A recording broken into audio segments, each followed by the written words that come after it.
Nigeria continue to dream big? Do his programs and policies inspire you to dream big? Peter. No, they do not. And I have had that statement for far too long, to continue to dream big. Thank you for having me, but let us state clearly that once Nigeria stops to glorify mediocre and incompetence in leadership, then we will begin to make progress. Because it is said that repeating the same action and expecting a different result is insanity. As a young person, when I see governance and the way political office holders conduct themselves, my belief is that Nigeria is being run by businessmen, political businessmen who see the country as cities, as customers for their personal trade, and not people who are necessarily viable for good leadership.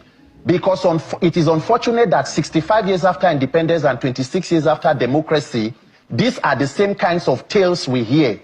If the president is truly interested in laying or building a country that works for people, it is not about handing out cash or handing out bailouts or whatever to the youth. As my colleague rightly said, the issues of youth are the issues of Nigeria. Youth do not exist in a vacuum. We have families, we have mothers, we have siblings.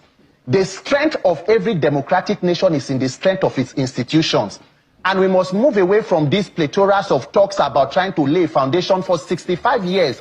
How long does it take to lay a foundation and then we build on it? The strength is supposed to be the strength of our institutions.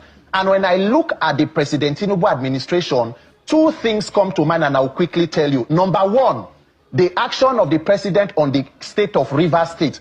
This is not talking about whether the declaration of a state of emergency was right or wrong, but I want to point out how the institutions are crumbling under this administration that claims to be helping the youth. The presidency woke up and suspended a duly elected governor and swore in a sole administrator before the National Assembly ratified. The National Assembly, that is supposed to be the hallmark of a democracy for checks and balances, decided to ratify with a voice vote and setting aside the necessary two-thirds majority that should have voted.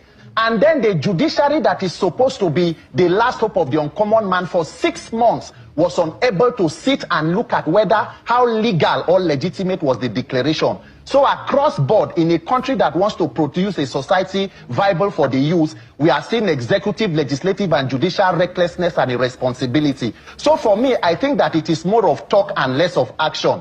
And secondly, the president talked about removing the corrupt oil subsidy.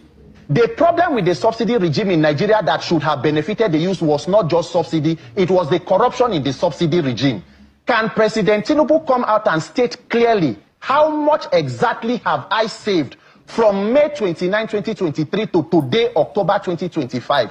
Imagine a British Prime Minister or a US President taking a serious reform as removal of subsidy, and the citizens do not know exactly how much was saved. So if you say fuel subsidy was corrupt and you took it out, and Nigerians do not know how much exactly was saved, where it is being reinvested to, how it is plugged into affecting the lives of the youth and other citizens, then it is decentralization of corruption. We should not be talking about increasing allocation to politicians or governors without accountability. So if there is no transparency and accountability in governance and a deliberate attempt to strengthen the institutions, what are the hopes of the youth or the young persons? The only way that President Tinubu can prove that he truly loves the youth is ensuring that we have an electoral process that is seamless, that is credible, where young people who have the character and the capacity can vie for positions without violence and without being, witch hunted, and get into the system to become the leaders of today, because the tomorrow we are talking about is today that we are talking. So I think it is mischievous to have good talks and then we see direct actions that undermine the integrity of our institutions and the capacity of citizens to live as decent human beings in a democracy. Expression that the youths are the leaders of tomorrow, it does not exist in Nigeria. Because in the first place, the brains of Nigerian youths has become numb to leadership. Nigerian youths does not think about being leaders. Nigerian youths does not think about assuming responsibility of leadership. Because why I'm saying this is that if I thought that Nigerian youths are aspiring to be the leaders of tomorrow, I don't think a Nigerian youth would be bold enough to be campaigning for a man that is up to 85 years old to be his or her president. A person that is close to 90 years to be a president of a country. You want me to accept the fact that because you're a youth, you're a leader for tomorrow. Judging from the perspective of the kind of old age leadership that is operating in Nigeria, when is the youth going to take responsibility? Are the youth going to take responsibility of leadership when there is no more old people to advise them on how to be a leader? Is that the time that Nigerian youth will assume the office of responsibility, being the leaders of tomorrow, as widely said?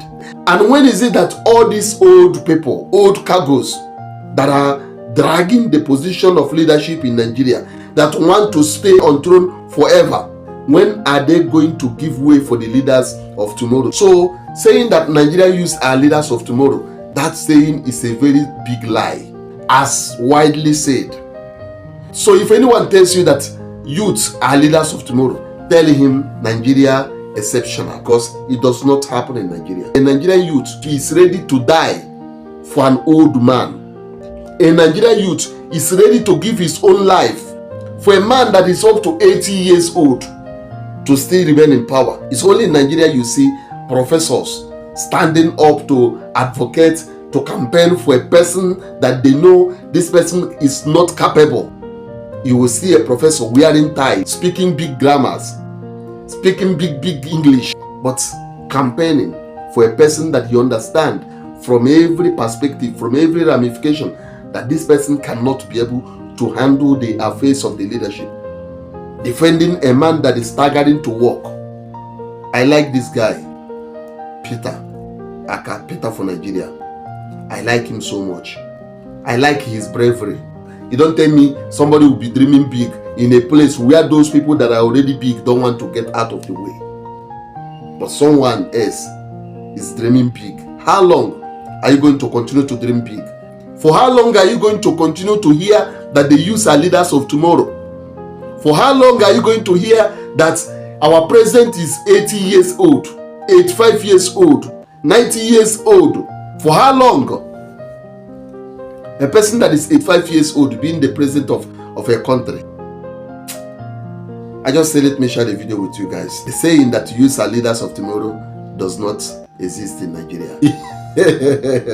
In Nigeria, the old people are the leaders of tomorrow. Nigerian youths are just campaign managers for the old people in Nigeria.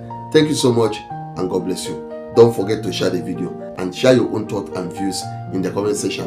If it is your first time coming across my video, I plead with you to follow my page and subscribe. God bless you.